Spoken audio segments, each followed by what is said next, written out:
Hey, John Crestani here, and in this video this is not about cats, this is actually about one of the hardest decisions that I've had to make continually in the process of being an entrepreneur and really being successful and being in control of my time and creating luck on my side, which has been dropping my loser friends. Now, that may not sound obvious, but I'm going to go into detail a few stories of my life where I've had to do this, and it's been the most momentous thing in my life to surround myself with a high net worth group of people so that I could move forward in my business, in my career, in my family, irregardless of even if I was doing the right things. And that's by curating a really good social circle. Now, curating a good social circle is nice, but again, the most difficult and the real work around that is actually getting rid of the negative influence. Again, this video is part of my series about taking back control of your time. And I'm going to be going into how I was able to drop my loser friends and why I believe so firmly that dropping your loser friends or family members even is going to be one of the most difficult, yet one of the most important decisions you ever make in becoming successful. Prepare for some hard, deep work in this video. See you in a second.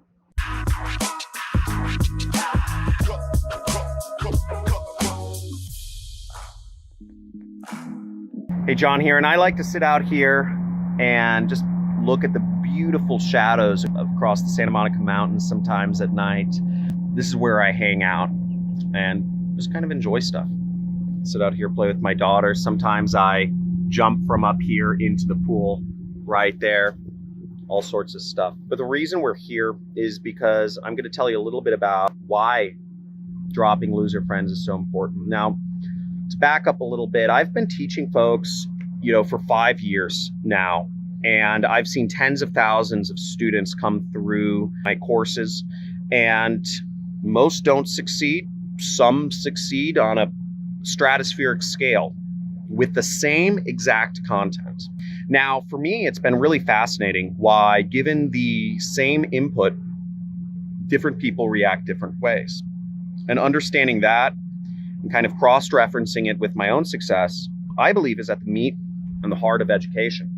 It's not just about understanding what makes people successful, it's about understanding what doesn't make people successful. Now, curating a really good social circle has been just monstrous for my own success. Let me give you an example. I surround myself with outgoing people generally, but where this came into, a big problem was during college, is winning in college was being seen as popular.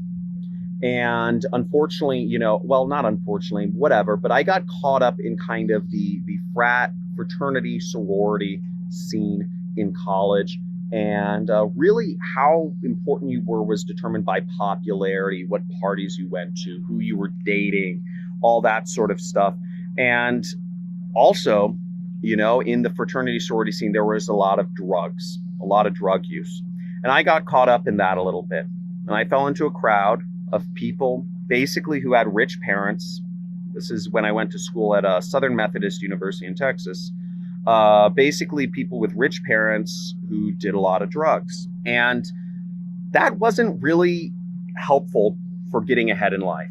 It wasn't helpful at all. What I did was I ended up actually quitting school after 2 years because I went to a local community college in Los Angeles.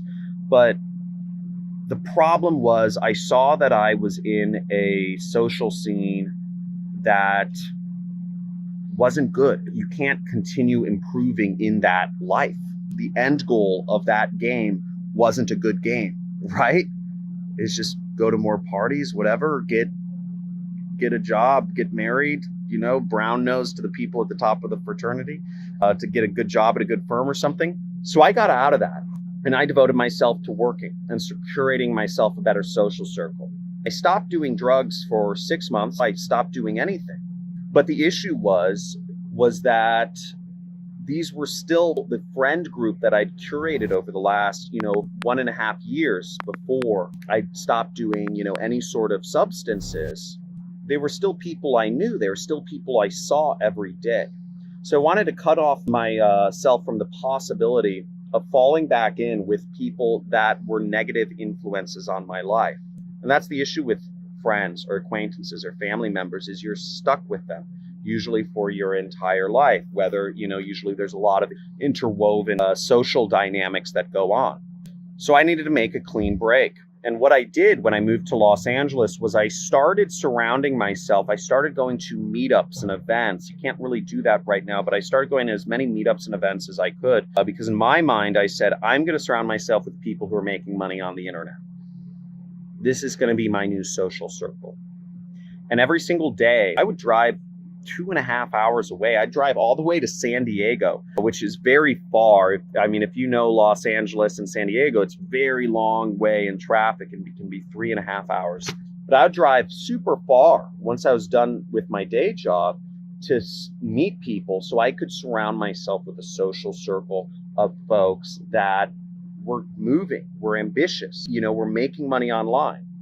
And through repetition, through doing this for a year or so, a year and a half, I started creating for myself a social circle of folks that were in the internet business or, people that were trying to do real estate and stocks. I didn't know that many very successful folks, but I started surrounding myself with people that had intentionality. Now, if you're watching this, I would suggest, what you may take away from that is if you want to be successful in something, surround yourself with movers and shakers. People have intentionality. So I did that, and that helped me out a lot. I actually got my first real, I'd say, internet job and also mentor from this process. Somebody I'd met, I was trying to run my own business. I was being a medical guinea pig and, I was taking test drugs and getting paid a lot of money. I stopped illegal drugs, but I started getting paid to take drugs as much as like $6,000-$7,000 a month to take experimental drugs from the big drug companies. That funded a lot of failures in my business. It didn't work out, right? And I'd say part of the reason is I didn't have a mentor. So through the process of curating myself a social circle, I was able to find a mentor. I got my first job. That's where I learned how to do pay-per-click advertising. And from then, I started using that, combining that with the affiliate marketing that I was already trying out. I made millions, at a very young age. This is like 24, I made my first million by. Let's get back to removal. So there have been multiple places where I've had to remove negative influences from my life. I find myself with a lot of folks that are negative influences, but they look a lot different. They're more successful. They are, they're straight edge. They're a different degree of success, but what they're looking to do is suck my time and suck money from me. And oftentimes it's sucking time from me, I'd say, is probably the biggest type of negative influence that I have in my life. There are a lot of people who want to suck my time from me. There are a lot of people who want to speak with me one-on-one. There are a lot of people who want me to personally mentor them and train them, and they'll move out to Malibu and they'll come to my house every day. I get a lot of proposals for people who say they'll do anything, to learn marketing and have me as my mentor or whatever. Now, after I'd started being successful in business, I was living in Santa Monica. It was pretty cool. I had a really cool apartment at 6th and Broadway. So we had a big deck just like this one. We had, beer pong on it. We could walk to the 3rd Street Promenade, which is kind of like an international tourist attraction. We could walk to the beach. It was really cool. And chicks dug it. We had bars all around us, really fancy restaurants. It was fun. But one of the issues that I came into living in Santa Monica was that, on one hand, I located myself there because everybody wanted, because people would come to me as opposed to me having to go, if I wanted a social life, me going to them. But the downside was that we had, I was in a really sick spot, and lots of people love to come over and party and pregame at our place. So we were kind of like this central hub for social activity, because we're in our young or mid 20s. So we had a really cool spot to be. We're in the hip, hot part of town in LA. This caused some issues because you fall into these don't want to call them traps, but you fall into this kind of like social routine where, suddenly you have all these weekly events you're doing, and suddenly you have people coming in and out of your place, because your roommate invites them over, because I invite them over, because, you fall into this social routine of activity. And that doesn't really service, it's comfortable, but it doesn't really service the hunger. It doesn't service the ability to be single-mindedly focused on being successful. One of my solutions to that, oddly enough, was traveling. Traveling provided me a reset, provided me that time to just isolate myself almost and focus on solving the issue at hand, which was creating ads that had high conversion rates, high ROIs, so I could make a lot of affiliate commissions. So in a sense, I'd say I almost ran away, right? I'd say that was kind of, what I did during college when I surrounded myself with the wrong social scene. In Santa Monica, when I was successful, I didn't fully run away because I'd always come back. And my friends, who have been my friends since I was in high school, the friends I still hang out with from high school are all multimillionaires now, which is pretty neat. So we've kept up, and Los Angeles has just been an absolute hotbed of economic activity. So for people who are motivated, it's very easy when you're in a place like Los Angeles to make a lot of money because you're in the right place. Again, proximity is power. So if you locate yourself in a place that has monster wealth creation already, that has an engine that's turning, you're going to have a lot better chance of being successful or lucky if you are there than if you are in Kenya, for instance, right? And I'd say the third way that I've actually practiced removing loser friends from my life is slightly different than what you'd expect. It's removing really loser people that work with me from my life. Now, when you're running a business, you almost become friends with the people you work with, or you do become friends with some of the people you work with. Whether that's good or bad, I don't know. I'm a horrible manager, right? I'm not good at managing people. That's why I run an internet business. But I do work with a number of people now, contractors, people that work for me full time, etc., because we're growing. And, I've started getting a substantial business, which is really exciting. But how my business started was I would find people that would want to work for me for a relatively reasonable rates. Okay. And I'll just bring on anybody who wanted to work with me. Right. So I'd say, yeah, you're motivated, you're excited, you want to make it. Let's go work for me. Unfortunately, that attracted to me what I call opportunists. I'd consider many people watching kind of videos on how to make money online, I'd consider them opportunists, right? People that change their mind on what business they're in from week to week, from month to month. People who always have ideas, people who are always talking about what the next crypto is, right? I've heard a lot of these conversations. Yo, which Bitcoin are you investing in? Which crypto? That's what I call opportunist talk. And I attract a lot of those people, right? Because I'm teaching how to start an online business, and I would end up hiring or working with or contracting out or outsourcing work to folks that approach me like that. I always appreciate people who just cold outreach and say, hey, John, I have an idea. I can make you a lot of money. I'm like, cool, thanks. I love people with ideas to make me money. And we start working together. But now I don't go about it that way. What I've done to take back my time is I've had to remove a lot of these opportunist folks, because the issue with opportunists in my mind, it's a great way to make a little money. But ultimately, if you have an opportunistic mindset where you're just really just excited about the opportunity and bouncing around, I found those people don't work as well long term in a company, an organization that is trying to do bigger and better things. Does that make sense? So opportunists don't do that well in jobs. And surrounding myself with folks that, playing for themselves, which is fair. I'm teaching folks how to play for themselves and make money. Doesn't work within a company environment. It doesn't work to build bigger and greater things. I also believe this is why one of the reasons why a lot of teachers like myself in what we call the business opportunity market, the Grant Cardones, the Tai Lopez's, the you name it, don't end up building monstrous world-changing companies. They end up building popular mastermind programs and seminars, multi-level marketing organizations, etc. But not multi-billion dollar sorts of concerns that actually don't just help the world in an incremental way, but help the world in a 0 to 1 type of a way. And I needed long-term folks with very sharp minds to help me get to the next level in my business. So I had to drop a lot of the people that came to me, that even became friends, that started working for my organization in the beginning, because they're too opportunistic. They weren't thinking big picture.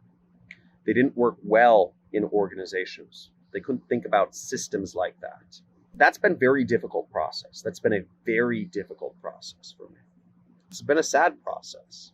I'm not altogether happy about it. And it's something that's really happened this past year, where I've dropped a lot of people from my company that have worked with me. And I've brought on people, folks who have a bigger vision, who are smarter, who are more capable, and who ultimately are going to go on to do bigger and better things. It's sad when you drop friends. It's sad when you lose a friend, and that's going to be a normal part of the process. It's going to be sad. It's going to push you. Some of the people you're going to have to drop are going to be family members. That's going to be really hard. I'll talk about that in another video. But you don't necessarily have to not lose your family members as much as you're just not responding to every invitation they give you to hang out. And that can cause a lot of strife. That can cause a lot of family strife. It can cause you to be the black sheep. It can cause people to talk badly about you. But some of these things are going to be necessary if you want to get to the next level in your life. It's difficult. It's meant to be difficult. But my homework for you, if you're playing along, is write on a piece of paper, and I write down, just put a line down the center, and write down what people are positive influences that are going to help you become more successful in your life and your career. And write down people that are negative influences. Write down a bunch of people that you interact with. I remember doing this, and there are some people, some of the most successful people I was not interacting with because I was scared. I didn't think that some very successful person would want to talk to me because I was still, not making enough money. And I still think that way today. I was on a phone call today with a man who sold his company for over $100 million. And I still get nervous about asking him questions or talking to him sometimes because I'm not yet at that level in my life. I have this kind of mental thing going on where I think to myself, I'm not good enough. That goes way deep. My therapist says it has something to do with, I was adopted at birth, so it has something to do with prenatal smells of mothers and stuff like that. But that's been a long-running kind of thing. I'm not good enough, and it's some internal self-talk I've told myself. And I still think it to this day when I'm interacting with more successful people. It's something I have to consciously try to break through. I kept myself away from the most successful people, and I'd relax and go back to the easy people, the drinking buddies, right? The drinking buddies is the best way I call it. That's one of the things I stopped doing. I stopped hanging out with the drinking buddies as well. I stopped hanging out after soccer even. We'd play soccer with my friends, and I wouldn't always go drinking afterwards because I was trying to stop myself from getting into this drag where I get into too comfortable of a place and I stop putting the pedal to the metal in my business. So I'll give you those things to think about. Your homework is identify the winner friends, the winner acquaintances that you should be interacting more with, and also identify which friends or family members you need to drop to become more successful in your life. I hope this helps you out. Drop a like on this video, leave a comment if you have a question or if this has been helpful. Make sure you subscribe and make sure you hit the notification bell. Once again, this video is part of a series of videos where I'm going to be talking about how to get back your time, essentially. How to get back your time, because the stats I've looked at are 99% of folks that watch my YouTube videos on methods to make money online don't do anything. But I'm being a little bit of a contrarian here, as I'm going to focus on the 99% of folks that do nothing. And I want to help you get back more time in your life, so when you make the decision of where you spend your time, you have an abundance of it to do stuff with. Thanks for watching. Talk to you soon. Bye.